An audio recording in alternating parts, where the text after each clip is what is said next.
Francesco Acerbi dan Stefan de Vrij bisa pergi secara bersamaan musim panas nanti. Inter mulai bergerak aktif di bursa transfer guna mengantisipasi kemungkinan kepergian dua bek senior, Francesco Acerbi dan Stefan de Vrij. Keduanya tengah menjalani musim terakhir dari kontrak mereka bersama Nerazzurri dan hingga kini belum ada kejelasan soal perpanjangan masa bakti. Menurut laporan dari Tutto Mercato Web, kecil kemungkinan kedua pemain tersebut akan bertahan. Oleh karena itu, manajemen yang dikomando Piero Ausilio dan Dario Bacin telah mulai menyusun daftar nama pengganti potensial untuk memperkuat lini belakang tim asuhan Simone Inzaghi. Nama yang paling sering dikaitkan dengan Inter adalah Sam Beukema, bek milik Bologna yang tampil konsisten sepanjang musim. Selain Beukema, Inter juga terus memantau Jaka Bijol dari Udinese. Bek asal Slovenia itu sebenarnya sudah masuk radar sejak musim panas lalu, namun harga yang diminta oleh pihak Udinese masih dianggap terlalu tinggi.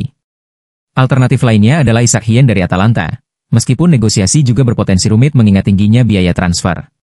Inter juga tidak menutup kemungkinan untuk merekrut Conny de Winter dari Genoa, pemain muda yang berkembang pesat musim ini.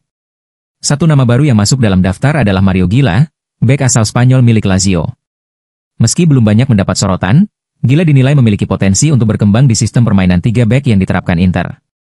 Dengan banyaknya pertandingan penting dan masa depan beberapa pemain kunci yang belum pasti, manajemen Inter terus memperkuat fondasi tim demi menjaga stabilitas musim depan.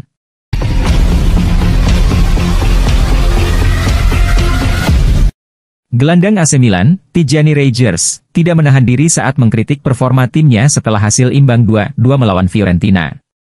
Dalam wawancara pasca pertandingan dengan DAZN, pemain asal Belanda itu menyoroti masalah yang terus menghantui Rossoneri musim ini, kebiasaan memulai pertandingan dengan buruk dan harus mengejar ketertinggalan.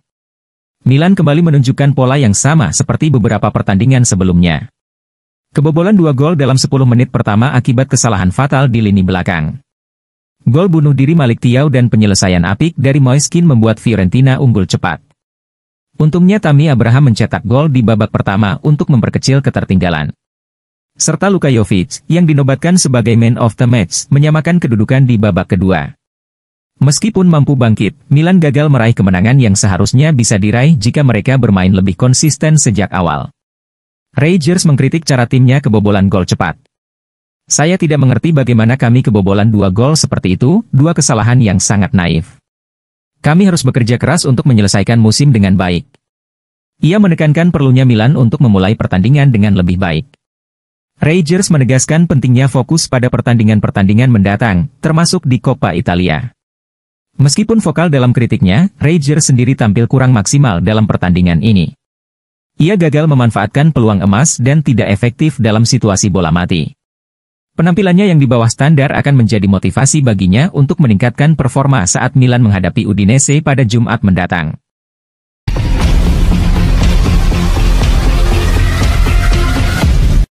Inter Milan optimis Alessandro Bastoni bisa tampil lawan Bayern. Sky Sport Italia melaporkan bahwa bek Inter Milan, Alessandro Bastoni menjalani sesi latihan terpisah pada pagi hari ini. Meskipun begitu, pihak klub tetap optimis bahwa sang pemain akan tersedia untuk pertandingan penting melawan Bayern Munich pada hari Selasa 8 April. Pemain tim nasional Italia tersebut sebelumnya digantikan di jeda babak saat Inter Milan bermain imbang 2-2 melawan Parma pada Sabtu malam, Mei 04. Penggantian tersebut dipicu oleh kekhawatiran adanya cedera lutut yang dialami Alessandro Bastoni. Menurut laporan jurnalis Sky Sport, Matteo Barzaghi, Bastoni terlihat berlatih secara terpisah dari rekan-rekannya pada Minggu pagi, Juni 04. Latihan ini dilakukan sebagai bentuk pemantauan lanjutan terhadap kondisinya pasca pertandingan melawan Parma. Tim medis Inter akan terus memantau perkembangan Bastoni hingga malam sebelum pertandingan, yaitu pada hari Senin 7 April. Namun, dari hasil awal yang terlihat, kondisi sang bek tidak menimbulkan kekhawatiran besar bagi tim pelatih. Bastoni sendiri telah tampil dalam 43 pertandingan untuk Inter musim ini, dengan mencatatkan 1 gol dan 5 assist. Kontribusinya sebagai salah satu pilar pertahanan menjadi nilai penting bagi Inter dalam laga-laga besar seperti perempat final Liga Champions. Selain Bastoni, Inter dipastikan akan bertandang ke Munich tanpa 2 pemain penting lainnya, yaitu Denzel Dumfries dan Piotr Zielinski. Namun, ada kabar positif dari Lautaro Martinez yang telah pulih dan kembali menjadi starter dalam laga melawan Parma, yang berakhir imbang 2-2.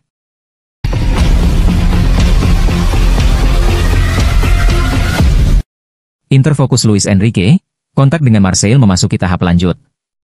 Meski hasil imbang melawan Parma membawa awan kelabu dalam perburuan Scudetto, Inter justru semakin agresif di bursa transfer. Seperti dilaporkan oleh Nicolo Ceccarini dalam editorialnya di Tutto Mercato Web, klub Nerazzurri telah memasuki fase krusial dalam negosiasi untuk mendatangkan Luis Enrique dari Olympique Marseille. Inter saat ini tengah menekan dengan serius demi mengamankan tanda tangan pemain asal Brasil tersebut. Mereka bersaing dengan sejumlah klub besar Eropa seperti Bayern Munchen, Bayer Leverkusen, Newcastle United, dan Nottingham Forest. Marseille mematok harga antara 30 hingga 35 juta euro, tetapi Inter bersikeras tak ingin melampaui tawaran 25 juta. Kabar baiknya, Luis Enrique sudah memberikan lampu hijau untuk bergabung ke Giuseppe Meazza. Kontak antara kedua klub sudah terjalin cukup lama, namun kini negosiasi memasuki fase yang lebih intens. Kehadiran Mehdi Benatia, Direktur Olahraga Marseille, di San Siro pada laga semifinal Coppa Italia melawan AC Milan dianggap sebagai sinyal konkret dari kelanjutan pembicaraan tersebut. Target Inter adalah mencapai kesepakatan final pada akhir Mei, dengan harapan sang pemain bisa terdaftar dalam skuad untuk Piala Dunia antar klub. Dalam skema 3-5-2 milik Simone Inzaghi, Luis Enrique akan dimainkan sebagai bek sayap kanan dan menjadi alternatif bagi Denzel Dumfries. Di bawah arahan Roberto De Zerbi di Marseille, pemain berusia 23 tahun itu tampil sebagai sayap kanan dalam formasi 3-4-3 dan sejauh ini telah mencetak 7 gol serta 5 assist dalam 27 penampilan di Liga 1. Angka tersebut menjadikannya sebagai opsi potensial yang tak hanya menjanjikan kecepatan dan teknik, tetapi juga kontribusi nyata dalam urusan gol.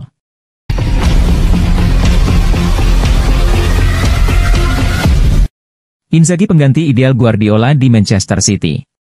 Legenda Inter dan timnas Italia, Sandro Mazzola, memberikan pandangannya soal masa depan pelatih Simone Inzaghi.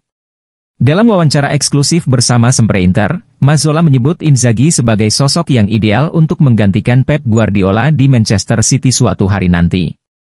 Secara pribadi, saya harap dan percaya Inzaghi akan tetap di Inter selama bertahun-tahun.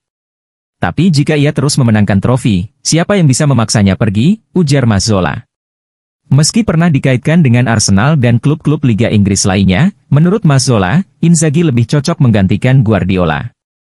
Lebih dari Arsenal, saya melihat Inzaghi sebagai calon pengganti Guardiola. Tapi saya ulangi, saya berharap dia bertahan di Inter. Saat ditanya apakah Inzaghi bisa menjadi Sir Alex Ferguson-nya Inter, Mazzola menanggapi, itu akan luar biasa, bisa saja terjadi, tetapi dalam sepak bola Italia, hal seperti itu sangat sulit.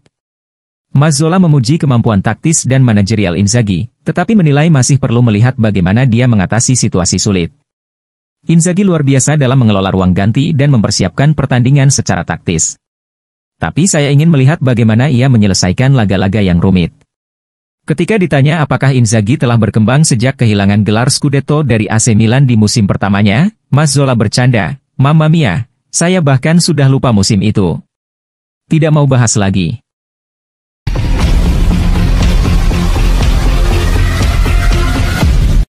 Ramai dikritik fans Juventus, Teun Koopmeiners dibela Igor Tudor. Gelandang Juventus, Teun Koopmeiners, dibela oleh Igor Tudor, jelang laga kontra AS Roma di Stadio Olimpico pada Senin 7 April dini hari nanti WIB, seiring dengan ramainya kritikan terhadapnya. Baca juga, Fabio Capello yakin Juventus akan tetap lolos ke Liga Champions. I Bianconeri memulai era baru setelah memecat Thiago Motta pada pekan lalu, dengan Igor Tudor ditunjuk sebagai penggantinya. Sang pelatih asal Kroasia memulai eranya dengan positif, berkat gol tunggal Kenan Yildiz yang memastikan kemenangan 1-0 atas Genoa pada Minggu 30 Maret dini hari waktu Indonesia Barat. Namun, Juventus kehilangan bek tengah andalannya, Federico Gatti, sesudah laga lantaran dia mengalami cedera pada fibulanya.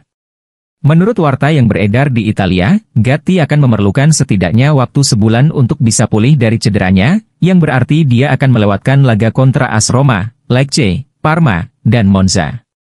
Cedera Gatti adalah hal yang bisa berdampak signifikan untuk Juve, namun Tudor masih memiliki Lloyd Kelly, Renato Veiga, dan Pierre Kalulu sebagai barisan pertahanannya. Di sisi lain, sang pelatih asal Kroasia punya masalah di lini tengah, dengan buruknya performa Teun Koopmeiners, yang tidak sesuai harapan sejak direkrut dari Atalanta pada musim panas tahun lalu. Namun, Tudor memberi pembelaan untuknya dengan mempercayai bahwa sang gelandang asal Belanda akan memberi bantuan besar kepada Bianconeri.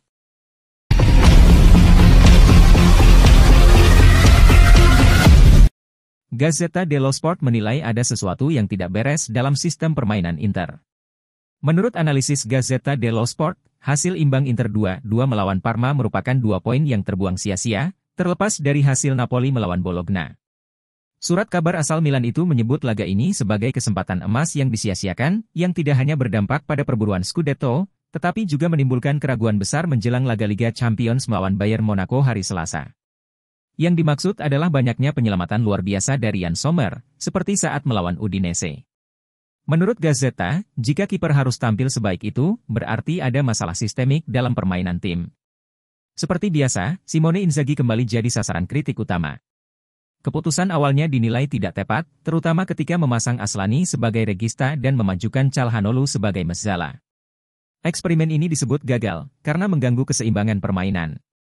Pilihan pergantian pemain juga dianggap keliru, saat skor 2-1 dan Parma mulai bangkit, Calhanoglu dan Lautaro justru ditarik keluar. Padahal, walau Lautaro tak bermain maksimal, kehadirannya dinilai penting untuk memburu gol ketiga yang bisa mengakhiri laga. Pengganti mereka, Frattesi dan Correa, dikritik karena tidak memberikan kontribusi berarti di sisa laga. Satu-satunya pergantian yang dianggap tepat adalah Di Marco diganti Zalewski karena kartu kuning dan untuk disimpan menghadapi Bayern. Tapi tetap saja, kehilangan turbo sayap kiri membuat permainan Inter menurun. Penutup dari Gazzetta cukup keras. Inter kini diliputi pertanyaan dan keraguan, terutama menjelang duel berat di Allianz Arena hari Selasa, yang kini terasa semakin mengkhawatirkan.